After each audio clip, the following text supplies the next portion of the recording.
So it's the Bishop Stortford for the final league game of the season. I suppose in some respects it's a nothing game, but from your perspective you'll be looking at people ahead of the playoff matches that are coming up. Yeah, it is a tricky one. I think the last few weeks have been difficult for us when you're guaranteed playoffs, and obviously losing to Sutton, it's hard for the players, I feel, to kind of get up for the games as much, knowing that they're kind of in there and there's not a lot. We couldn't really drop down a position and couldn't really catch the others. So I think as much as you say it's a nothing game, it's a big one for a lot of players, because I've said to them that you're kind of playing for your shirts really for the playoff games. We will change it. There's a few players I feel that need to have a little rest. The likes of probably someone like Tom Mills who could do with a little rest. He's played a lot of games. And there's some other players that deserve a little start. So the likes of Joe Healy could do with some minutes under his belt. Obviously Jamie Coyle, he's come through training all right. So whether we start him or whether we give him half a game, we'll have to look at it. Hopefully, I mean, obviously last league game this weekend, so hopefully I get some minutes again then, just to tick my fitness over, I suppose. But yeah, I feel good. I think maybe Coyley will be back for Saturday as well. So we've got pretty much a full squad. Coyley's a very experienced player. He's an old head. He wouldn't mind me saying that. But yeah, I think he has been missed. And if you do look at the back four, it is quite a young back four. And I think sometimes we do miss a player like Coyley in the back four, and it may be a bonus if he could be back for the playoff games. Yeah, no discredit to Callum or Manny. I think they've done well at the back, especially considering their age, like you say, and their lack of experience. But I think they've done really well together. But yeah, possibly having Coyley there. I mean, I think the whole back four benefits really from having his voice there, and I think the rest of the team do as well. So yeah, it's definitely an option for obviously Jay and the management. So we'll see what happens, see how he gets on. We've obviously had a few injuries. Callum Driver's been back training this week, so he's one that we'll look to give some minutes to tomorrow. He's come through training well. We've got some other lads that are pushing for a start, and there's people like young Jack Richards, to be honest. He's made his debut the other week at Chelmsford, and he's been doing very well in training, and he's someone that possibly we'll have a look at, whether that's starting him or whether that's coming off the bench, but he's certainly someone that will play a role this Saturday. And from that, I mean, that's good news for people at the academy to know that there's still that opportunity if they're impressing you Monday to Friday here, or if you bring them through into first team training, that there is that opportunity for him. Yeah, no, he's a lad that's done really well. He's got a good attitude. He's got great ability, and he's someone I think that's going to play a big part over the coming seasons. And it just shows for the young academy lads. It does. We've got 2 or 3 that will come in and do pre-season with us this year, and if they're doing well enough, they will get their chances. So the club has reached the playoffs in its first season in National League South. Is that everything you hoped for at the start of the season? I think it's more. I think it's been a wonderful achievement. Let's be honest about it all. We thought if we maybe finished mid-table, we'd be quite pleased. But of course, we got off to quite a good start, and so yeah, we've been hoping all along that once we got into that, where we've been most of the season, up in the top 5. That we would stay there, and it's been a wonderful achievement. We're delighted. When I first joined, at the start of the season, I looked at the team, and a couple of people said it'd be good to stay up or maybe top 10. And I looked around at the team we had and the setup here, and I thought, we should easily try to make the playoffs here. In comparison to Welling, it's a vastly different club. Just the infrastructure and support you have here is wildly different. So. From what I've seen, yeah, this club's well suited to go and play in the conference. You were saying in the press today that you were urging the players to make the most of this opportunity that's coming up in the next week, because you've seen obviously that both Havant and Basingstoke were in the playoffs last season and found themselves at the wrong end of the table this season. So that obviously is a message you'll be putting out there ahead of those playoff games. Yeah, definitely. It's second season syndrome. I think you hear a lot about it. We were fortunate last year, obviously. First year in the Ryman, we just missed out on the playoffs, and then next year we won it. But it doesn't always work like that. I feel at this level now, if you look at a lot of the teams next season, I think there'll be a lot of teams throwing a bit more money at it. Teams know a little bit more about you, and it will be a lot more difficult. But it's an opportunity. Like I say, we've come this far. We've worked very hard to get to the playoff. We've done that. And we've just got to try and take it that next level. The effort that the boys have put in this season, we had a very good start, which has helped us out towards the end of the season where we haven't been as good. But I feel as though we've done quite well this season, and it'd be a good finish to the season. It would top it off. different from what we experienced in the Ryman, of course, because it's a one-legged semi, one-legged final. This obviously you get over 2 legs, and the second of which will be here at the Gallagher, looking like it'll be a sellout crowd as well. So that will be quite an occasion itself. Yeah, it'll be good. Obviously, every time we have a sellout each season, it seems to increase with the capacity. So it'll be nice playing in front of 3,000 odd people. So depending on what other team we get as well, what crowd they bring. So hopefully it'll be a good atmosphere and get us through to the final. I think it's as it comes into the playoffs, it's anyone's game. I think everyone's up for the playoffs a lot more than just a league game. And I think when it comes to it, both sides will be up for it, and it should be a really good watch.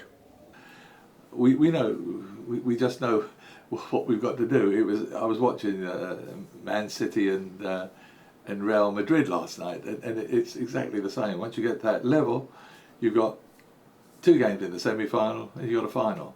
So all we've got to do is we've got to just win 3 more matches. It's quite simple. It'd be a massive achievement for the club to get back-to-back promotions. We've tried our best to get automatic promotion, but it didn't happen. But we've just got to keep pushing on, and hopefully it'll come in the playoffs. Yeah, you never know in playoffs. I've been in one on a couple of occasions, and you never know. You hope you do everything right. You hope to get the team right. I much prefer a team being in better form than what we are going into playoffs. Maybe we've been a little bit guilty of taking our foot off the pedal a little bit the last few games. That's what it's looked like from the one game I have played and maybe a couple that I've watched. We just seem to know we're in the playoffs and relaxed a touch. So I'm still confident that once we get into the playoffs and put our minds to it again, I think we can beat Hemel, Truro or Whitehall. The teams that are in form, it's like when they win the league, they suddenly go on the run and everything. You have that air about we can't get beaten here, and everybody's ultra confident going into the games. So I'd like to see us on a better run, but from the plus side, we've been brought down, I think, by injury. All those injured players are just about right. Hopefully they'll be at the fitness level that is needed for these games, because if we get everybody right, get the team right, get the management right, go out and do it, it should be all of the teams that we come up against, Truro, Hemel Hempstead, I think, and Ebbsfleet in the final, we've beaten them all. So you should have that confidence that you've beaten these sides before, and get everything right on the night, and we've got the talent to beat those 3 teams. The only worry I've always had all along has been Whitehawk, and I've just been almost praying that they haven't been there, because there's this psychological thing, no matter that we haven't beaten them. And that I've never liked that in football. I like to know that we can smack you on the nose any time, and this is what. So I think we stand in it. We've got a good chance. I know there's people talking about, are we ready as a club? I think you can't pick and choose when you go up. If you've got an opportunity, you've got to go for it, and we've certainly got this far, and we've got to have our best shot at it. And if we come out of it and we lose out, and it's because on the day teams have been better than us, then you hold your hands up. But we've got to make sure that we're prepared right. The players give it their all, and if we fall short, then okay. But I just don't want us going in or coming out of it with any regrets and looking back and thinking what might have been. We're not normally a team to be complacent, if I'm honest. Over the season, we've always done well against teams who we've beaten before. So hopefully we don't become complacent. But I'm sure Jay will drill it into us that obviously it's a big game, and we know it's a big game, and obviously when it comes to big games, we're normally a good team. Like cup games, we always do well in cup games. So on the back of that, it should hopefully do us well. And is it nice to know now who the opponents will be next Wednesday and the following Sunday? Yeah, it helps. It would have been nice to know a week or so ago, and I think with planning the trip and everything would have been a lot easier. Truro are a decent side. We knew, to be honest, anyone we got in the playoffs were going to be a decent side. And they've shown that, and they've done well to pick up the points they have with the amount of games they've played. So it's something now we can look forward to, and we can plan our training round and work on things that we need for them games. Obviously, lots of attention on the field and what's going to happen, but in the lead up to particularly that second leg here at the Gallagher, a lot of things have had to go on behind the scenes to make sure everything's in place for that 4 p.m. kick-off on the 8th of May. Oh yeah, I mean this is the things that the general public don't see. I mean, we can, as you know, we can talk about from the moment that we knew we were in the playoffs. We then have all of the safety committee, the police, the fire brigade, the local council come in and say, okay, you're going to be home on this particular Sunday. Is it going to be safe? You know, and we have to then look at what's going on at Gillingham, what's going on at Dover, what's going on at Ebbsfleet, so that the police can support us if there was a need. We don't think there will be. We're not really concerned about that. That's 3 meetings. Then we've got to think about when do we get our tickets out. Well, it's all been last minute, really. We didn't know we had Truro until last night, so the tickets were ordered. We don't have Truro written on the tickets, unfortunately, because we didn't know who we were going to get. So tickets were here. We started selling this morning. Obviously, trying to do it for season ticket first, and then fan club, and then general sale will be after the game tomorrow. So we expect a busy one tomorrow. But everyone who wants a ticket will get a ticket. How do we go about them? When do we set the days? You know, that was a day's meeting and a day sorting all that out. Then you've got to do the marketing. Got to make sure that everyone's aware of when they can come. But with the going up a division, we've encountered more fans. There's more exposure. So what still amazes me is that people don't know we're here. People that live in Maidstone don't know we're here, but that's slowly changing, and there's more and more people. So I think the 3,000 will be sold very easily. I don't know how much more demand there is on top of that, but as I say, I can't say it too many times. Get down earlier, make sure you get yourself a ticket. It's really it's a nice problem, but it is. There's a lot of work goes into it. I suppose you have got the benefit of, you know, especially in recent times, there have been the Stevenage Mats, the Yeovilles, Ebbsfleet's, Margate, where you've had to roll out the ticket scenario. So it's quite a well rehearsed routine now. Oh yeah. We've got it reasonably down to pat. What we need to do is, and we will do this as we develop as a club. Once we're getting 2,500, 3,000 people and big games, which are going to be ticketed. And let's be fair, if we were fortunate enough to get to the next level, there's going to be a lot of ticketed games there, a good half a dozen a year. We'd have to maybe look at a better system than the one we've got. But like everything, better systems cost money. Obviously, we're hoping that the playoffs will generate more memories for people that work at the club, people that support the club, play for the club. What, if you had to pick maybe 1 or 2 moments of the season so far, what would they be for yourself? From my point of view, obviously with running the bar as well, is getting the big screen in again and getting that full up for the games, and seeing a few games where it's been absolutely packed and everyone's ready, you know, quick jar and then outside for the game, and that's been fantastic this year. It's worked ever so well again, and obviously we've got the same staff as we had before, so everyone knows what they're doing now, and it's a very slick operation we've got now. So I think everyone that comes down here is pretty impressed with what we've got. So that's it from a business side. From a football side of things, there's no one standout memory. I think we're just all in a bit shocked that we've reached the playoffs. We've been up there all season. I went to the Sutton game at the start, and we weren't expecting to win, and to get that, away we went really, and I don't think they've looked back since.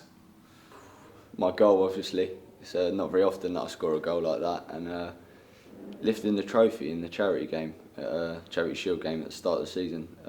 Never lifted a trophy as a player yet, so that was a good achievement. I know it's not much, but it was a good start to the season. I think that puts us on a good roll. The Ebbsfleet game away is a big game. To go somewhere like Ebbsfleet, who have got a very good home record, and considering the first game we played them, they destroyed us really. They played us off the park. And to go there, we had a game plan. We stuck to the game plan and got away with a 1-0 win, which we've had quite a few of this year. But I think that's probably the most important 1-0 win. There's been quite a few, to be honest. It's a season that seems to have flown by for me. There's been some good. I mean, Sutton, the opening game of the season, is one I always look back. I think that was a great opening day, and Joe Ely's goal and Alex Crowfield, they were good moments. No, the Sutton was a good game. Now that they've you've seen how good a side they are for our first game in this league, and to get a good result down there was probably a highlight. And say my first game and scoring was great, but it's been, the whole season's been good. It's been a good experience. It's great to be in the playoffs. So I'm not really too fussed about how we play or the experience. I'd rather win those last few games. So we'll see. But there's been a lot of good games. The Ebbsfleet away game was a great atmosphere and one to be involved in.